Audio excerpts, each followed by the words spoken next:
अस्सलाम वालेकुम। उम्मीद है कि आप सब ठीक होंगे।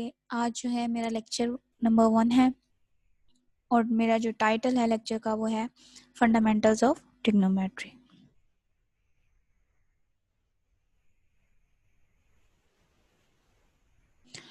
इसमें जो है हम इंट्रोडक्शन पढ़ेंगे, ट्रिग्नोमेट्री के यूजेस को देखेंगे, लाइन सेगमेंट क्या होती है, रे क्या होती है, एंगल क्या है, सेक्साडेसिमल सिस्टम क्या है, डिग्री, मिनट, सेकंड, इसको डिफाइन करेंगे और इसकी एग्जांपल को भी डिस्कस करेंगे। चलिए जी स्टार्ट करते हैं। इंट्रोडक्शन।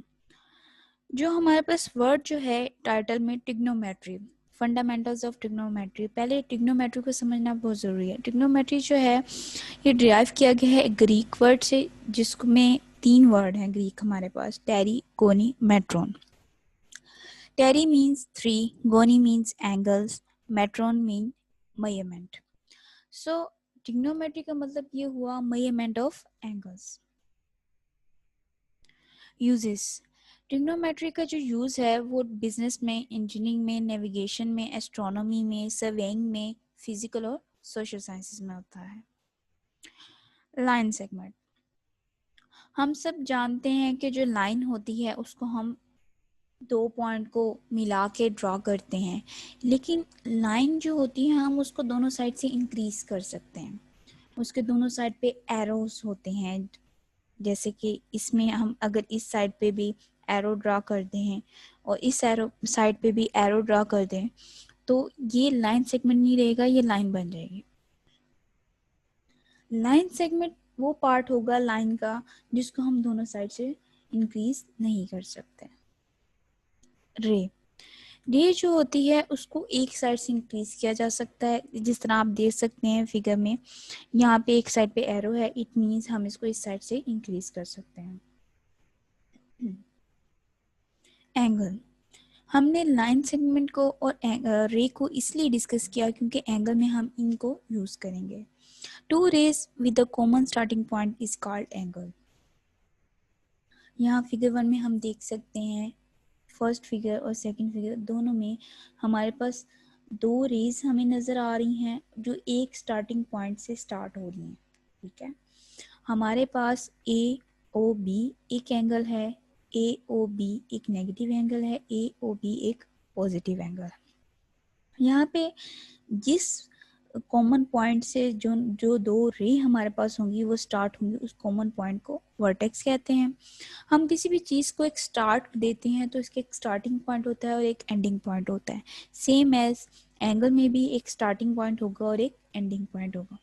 यहाँ पे उस पॉइंट को नहीं कहेंगे, उस साइड को कहेंगे। जैसे कि यहाँ पे हम देख सकते हैं ओ ए हमारी इनिशियल साइड है, विच मीन्स यहाँ से हमारा जो एंगल है वो स्टार्ट हो रहा है।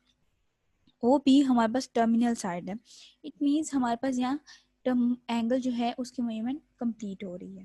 ठीक है, अब बात आ जाती है एंगल जो है पॉजिटिव कब होगा और नेगेटिव कब होगा। यहाँ पे हम फिगर में देख सकते हैं, यहाँ पे स्लाइड पे मैंने मेंशन की हुई है क्लॉक।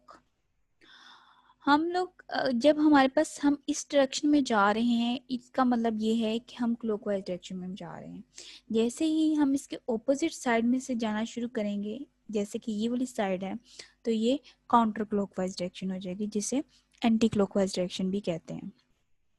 एंगल उस वक्त पॉजिटिव होता है जब उसकी जो रोटेशन है वो एंटी क्लॉकवाइज हो, और एंगल उस वक्त नेगेटिव होगा जब उसकी रोटेशन जो है क्लॉकवाइज हो। यहाँ हम देख सकते हैं फर्स्ट जो है पॉजिटिव एंगल है, सेकंड वन जो है नेगेटिव एंगल है। उसके बाद यहाँ पे हमने एंगल को मेजर कैसे करना है। ठीक है, एंगल को मेजर जो है हम करते हैं डिग्री और रेडियंस में। अब हम जैसे जानते हैं मैथ्स को जब हम मेजर करते हैं हम किलोग्राम्स और ग्राम्स में करते हैं, टाइम को मेजर किया जाता है सेकंड्स में। सेम एज जो एंगल को मेजर किया जाता है वो जाता है डिग्री और रेडियंस में। अब उसके सिस्टम्स हैं, यहाँ पे सेक्साडेसिमल सिस्टम है और एक सर्कुलर सिस्टम है जो हम नेक्स्ट लेक्चर में डिस्कस करेंगे। सेक्साडेसिमल सिस्टम वो सिस्टम होता है जिसमें हम एंगल को डिग्री, मिनट्स और सेकंड में मेजर करते हैं। इस सेक्साडेसिमल सिस्टम को हम इंग्लिश सिस्टम भी कहते हैं। अब यहाँ पे आ जाए हमारे पास, यहाँ तो हमें समझ आ गया है एक इनिशियल साइड होती है, एक टर्मिनल साइड होती है। अब यहाँ पे OX हमें सबको फर्स्ट फिगर में ये वाली साइड पे ये सर्कल नज़र आ रहा है। अगर हम इस पॉइंट से स्टार्ट करें और वापस उसी पॉइंट पे आ रहे हैं, इसका मतलब हमने एक रोटेशन कंप्लीट की है। जब भी हम एंटी क्लॉकवाइज में एक रोटेशन कंप्लीट करेंगे तो वो 360 डिग्रीज के इक्वल होगी। और जैसे ही सेकंड फिगर पे मूव करें, वो रोटेशन हम हाफ कवर करेंगे तो 180 डिग्री होगी, और उसी रोटेशन को 1/4 कवर करें तो 90 डिग्री होगी। हम इस रोटेशन को मैयर भी कर सकते हैं। फॉर एग्जांपल 360 डिग्री को अगर हाफ किया जाए, 2 से डिवाइड किया जाए तो 180 डिग्री आएगा, और जैसे ही 360 डिग्री को हम 4 से डिवाइड करते हैं तो 90 डिग्री आएगा। मैथमेटिकली ये है। और अगर हम रोटेशन की बात करें तो हम किसी भी चीज़ को अगर हमने रोटेशन के थ्रू देखना हो, इस तरीके से जैसे फिगर 1, 2 और 3 में हम देख रहे हैं, तो हम कहेंगे कि one rotation anti clockwise direction is equals to 360 degree, half rotation is in anti clockwise direction is 180 degrees. Basically ये पूरी हमारे पास एक स्ट्रेट लाइन है, इसलिए इसको स्ट्रेट एंगल भी कहते हैं। सेम एज जैसे हमारे पास 1/4 रोटेशन एंटी क्लॉकवाइज डायरेक्शन में आएगी जो कि 90 डिग्री है, उसको राइट एंगल कहते हैं। अब हम डिस्कस करते हैं डिग्री क्या है, मिनट क्या है और सेकंड क्या है। हमारे पास जो सर्कल है उसका एरिया सर्कमफ्रेंस होता है और उसका एरिया होता है। सर्कमफ्रेंस होता है 2πr, ठीक है, ये तो हम सब जानते हैं। अब सर्कमफ्रेंस को जब हम 360 में डिवाइड करते हैं इक्वल पार्ट्स में, जैसे हम इस फिगर में देखें, हमारे पास जो है, अगर हमारे पास ये सर्कल है, क्योंकि हमारे पास एक रोटेशन है, इसमें हर पार्ट जो है, एक एक पार्ट जो है उसको 360 इक्वल पार्ट्स में डिवाइड किया गया है।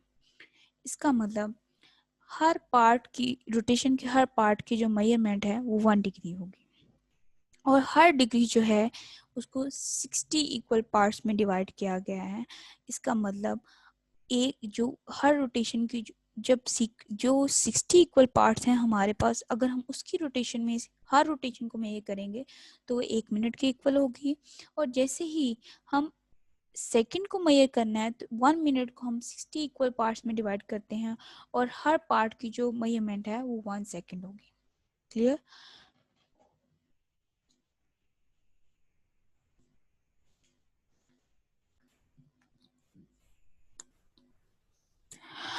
अब मैथमेटिकली इसको लिख लेंगे, 1 rotation anti clockwise direction is equals to 360 degree, 1 degree is equals to 60 minutes, and 1 minute is equals to 60 seconds.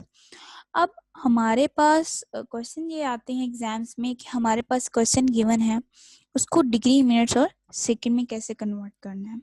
अब यहाँ पे फर्स्ट क्वेश्चन है 16 डिग्री 30 मिनट्स। इसको डिग्री में कन्वर्ट कैसे करना है। हमारे पास जो है 1 degree is equals to 60 minutes. So हमने जो है स्मॉलर यूनिट में जाना है, सॉरी बिगर यूनिट से स्मॉलर में जाना है, तो हम इसे डिवाइड करेंगे। इट मीन्स 30 को हम 60 से डिवाइड करेंगे तो हमारे पास 1/2 डिग्रीज आएगा which is equals to 0.5 degrees. So हमारे पास ये आएगा 16.5 डिग्रीज। नेक्स्ट क्वेश्चन है 45.25 डिग्रीज। हमारे पास 0.25 को जब हम डेसिमल को फ्रैक्शन में चेंज करते हैं तो पॉइंट की प्लेस पे 1 आ जाएगा, और पॉइंट के बाद जितने भी डिजिट हमारे पास होते हैं उतने हमारे पास सिफर हम ऐड कर देते हैं, उस सिफर हमारे पास आ जाएंगे। जैसे यहाँ हम देख सकते हैं हमारे पास पॉइंट के बाद 2 डिजिट थे तो हमने 2 सिफर ऐड कर दिया। 25/100 which is equal to 1/4 degrees. अब 1/4 डिग्रीज को हमने मिनट्स में कन्वर्ट करना है, ठीक है। अब 1/4 को डिग्री से मिनट में जा रहे हैं विच मीन्स हम ग्रेटर यूनिट से स्मॉलर में आ रहे हैं, ठीक है। तो हम क्या करेंगे, इसको मल्टीप्लाई करेंगे। तो हम इसको 60 से मल्टीप्लाई करेंगे तो ये आएगा 15 डिग्री मिनट्स, और हम इसको लिख देंगे 45 degree 15 minutes. Next question is 18 degree 6 minutes 21 seconds. हमारे पास 1 मिनट में जो है 60 सेकेंड्स होते हैं, लेकिन 1 मिनट में 1/60 डिग्रीज होती हैं। 1 सेकेंड में हमारे पास 1/60 into 60 which means 3600 1/3600 डिग्रीज में हमारे पास 1 सेकेंड में होंगे। अब इसको इसकी जगह पुट कर देंगे 18 + 6 into 1/60 + 21 into 1/60 into 60 और होल इसको ब्रैकेट में क्लोज कर दें, ये सब डिग्री में कन्वर्ट हो गया। अब अंदर सिंपल मेजरमेंट करनी है, 6 into 60 कैंसिल आउट हो गए 1/10 और 60 और 21 कैंसिल आउट हो गए 7/20 और कैलकुलेटर से हम कैलकुलेट करेंगे, हमारे पास आ जाएगा 18.0058333 degrees. Next question is 21.256 degree. इसको हमने मिनट और सेकंड में कन्वर्ट करना है। हमारा फर्स्ट क्वेश्चन का फर्स्ट स्टेप होता है कि हमारे पास जो क्वेश्चन अगर डेसिमल में दिया गया है तो हम उसको सेपरेट करके लिख लें। जैसे हमने यहाँ किया है 21 + 0.256। अब 0.256 हमारे पास डिग्री में था, अब उसको मिनट में कन्वर्ट करना है, विच मीन्स हम ग्रेटर से स्मॉलर यूनिट में आ रहे हैं तो हम मल्टीप्लाई करेंगे। 1 डिग्री में हमारे पास 60 मिनट्स होते हैं तो हमारे पास 60 से हम मल्टीप्लाई करेंगे, ये आएगा 15.36 सेकेंड्स मिनट सॉरी। और अगेन हमारे पास डेसिमल में आ रहा है क्वेश्चन तो हम उसको डेसिमल वाला पार्ट सेपरेट कर देंगे। अब हमने मिनट से सेकेंड्स में जाना है, ठीक है। 1 minute is equal to 60 seconds. So again हम मल्टीप्लाई करेंगे तो वो हमारे पास आ जाएगा 21.6 सेकेंड्स। सो हम जब इसको होल में कन्वर्ट करेंगे, पॉइंट के बाद जो हमारे पास डिजिट है वो 5 और 5 से ग्रेटर हो तो हम 1 ऐड कर देते हैं डेसिमल से फर्स्ट पार्ट में। यहाँ पे 6 है तो हमारे पास 22 हो जाएगा, तो हमारे पास आंसर बनेगा 21 degree 15 minutes 22 seconds. Thank you.